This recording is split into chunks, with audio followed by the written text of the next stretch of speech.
Industrial Gases Market 2031. The market is projected to grow from $104.3 billion in 2023 to $153.9 billion by 2031, with a steady CAGR of 5.1%. Market drivers.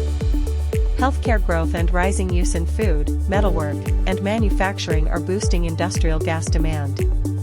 Market restraints. Strict safety regulations raise costs and hinder market growth, especially for smaller companies.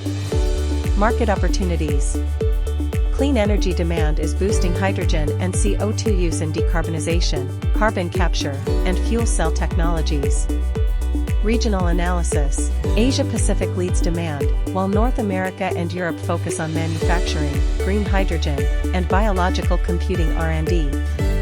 The market spans gases like O2 and H2, used in separation, welding, cryogenics, and sectors from healthcare to automotive. Top players like Air Liquide, Linde, and Praxair drive growth through R&D, innovation, and global expansion.